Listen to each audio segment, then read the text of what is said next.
On ne devait pas en train de célébrer une journée de la femme, normalement. Mais si on le célèbre encore jusqu'à aujourd'hui, c'est pour vous dire qu'il y a encore des inégalités qui sont encore là et qui sont assez profondes. Je ne sais pas exactement si ça prendra autant de temps pour qu'on y arrive ou on pourrait même dépasser cette date-là.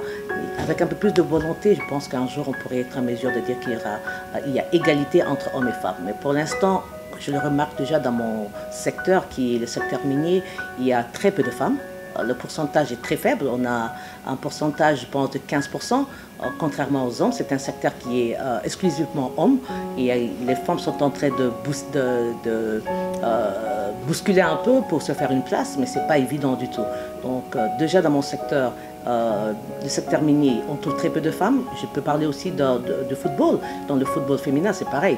Donc il y a très peu de femmes qui s'intéressent au football d'abord et il y a très peu de gens de femmes qui sont cadres dans le football. Donc la plupart des fédérations sont dirigées par les hommes et c'est pour vous dire qu'on a du chemin à faire.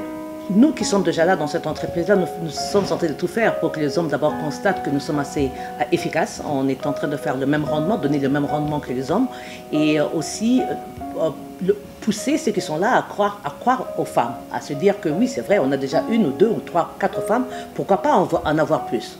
Et on met du sérieux pour pouvoir prouver à suffisance qu'on est et on peut devenir égal aux hommes et qui peuvent nous faire confiance et engager un peu plus de femmes. Nous sommes en train de nous battre pour qu'il y ait plus de femmes à l'avenir dans l'entreprise. Nous sommes en train de booster pour qu'on engage plus de femmes par rapport aux hommes et nous sommes aussi en train de conscientiser les femmes qui sont encore à l'écart, qui n'ont pas encore pris conscience, qui peuvent œuvrer aussi et progresser dans un secteur minier, à venir nombreux, à s'intéresser pourquoi pas appliquer dans ces secteurs-là, parce que la plupart n'osent pas aller toquer à ces entreprises-là pour demander un emploi. Donc, elles doivent oser. Il y a des femmes qui sont là, il y a même des femmes ingénieurs actuellement, il y a des femmes qui conduisent des avions, il y a des femmes dans tous les secteurs actuellement, qui partent même dans la Lune.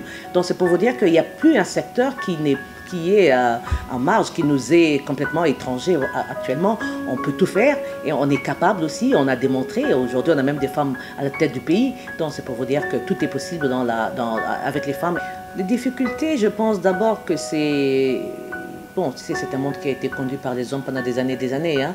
Donc ça ne sera pas évident aujourd'hui tout d'un coup de démontrer à un homme qu'on est capable de faire. Donc d'abord, l'homme doit accepter de nous faire une place. Ça déjà, c'est un fait, parce que nous sommes en train de faire de notre mieux pour nous faire valoir, mais les hommes aussi doivent nous considérer comme nous sommes. Et les femmes aussi doivent s'intéresser à la chose. La plupart des femmes sont un peu réticentes aussi. Elles restent en arrière pour dire non, les abdomens à biseauter, c'est réservé exclusivement hommes.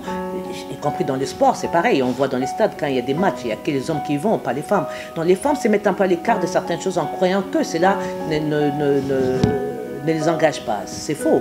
Elles doivent s'intéresser aussi. Parce que si les hommes voient qu'on est intéressé à certaines choses, c'est sûr qu'ils vont nous faire de la place. Du moment où on est à l'écart, ils ont l'impression que ça ne nous intéresse pas. Nous devons aussi faire suffisamment de bruit pour que les hommes puissent nous faire du chemin, nous laisser de la place et nous considérer aussi dans certaines choses. J'ai trouvé des femmes, il y a deux, c'est vrai, elles ne sont pas encore nombreuses, mais il y a deux femmes à la tête de fédération, déjà à travers le monde. Donc c'est pour vous dire qu'elles sont capables de prendre des décisions. Si elles sont à la tête d'une fédération, c'est qu'elles sont déjà à la tête. C'est pour dire qu'elles sont en train de gérer déjà le reste. Donc c'est pour vous dire qu'à tous les niveaux, il n'y a pas un niveau qui échappe à la femme. La femme peut, je dis, il y a des femmes présidentes aujourd'hui. Donc c'est pour vous dire que tout est possible. La femme elle doit être prise, considérée. Déjà, quand on prend des décisions, elle doit faire partie de ces carrés-là. Elle doit donner son opinion, son avis. Elle est mieux placée pour défendre les intérêts de femmes. Quand il s'agit de sport, il s'agit de tout d'ailleurs, dans tous les domaines d'ailleurs. Et dans le sport, pareil. Donc, elle devrait être là pour prendre des décisions, pour voir ce qui est bon pour la femme. Et c'est toujours pas la même chose pour les hommes. Donc les hommes, la plupart du temps d'ailleurs, ils s'occupent du football masculin. Ils ont très peu de temps pour le football féminin. Donc la femme est mieux placée pour défendre les intérêts des femmes dans le sport.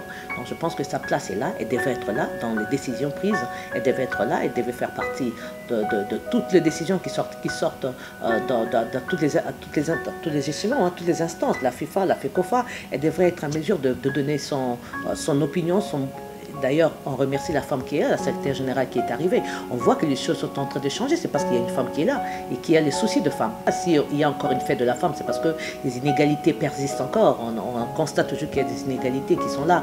Donc, bonne fête aux mamans, qu'elles tiennent bon, elles ont leur place sur l'échiquier national et international.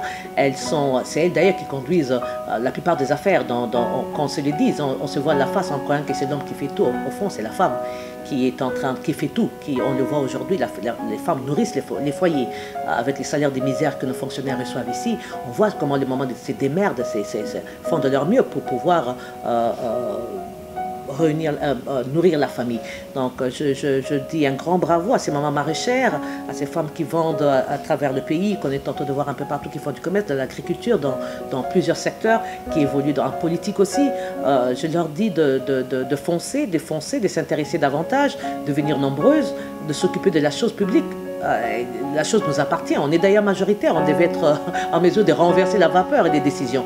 Donc je demanderai à la femme de s'intéresser davantage, je demanderai au gouvernement de nous faire suffisamment de place. On voit dans un gouvernement où il y a 30 ou 20 ou 40, où vous trouverez 80% d'hommes et 20% de femmes. Le chef de l'État a parlé de 30% qui a du mal à se réaliser. Donc nous espérons qu'avec le temps, il y aura un changement et que le cri de la femme sera entendu.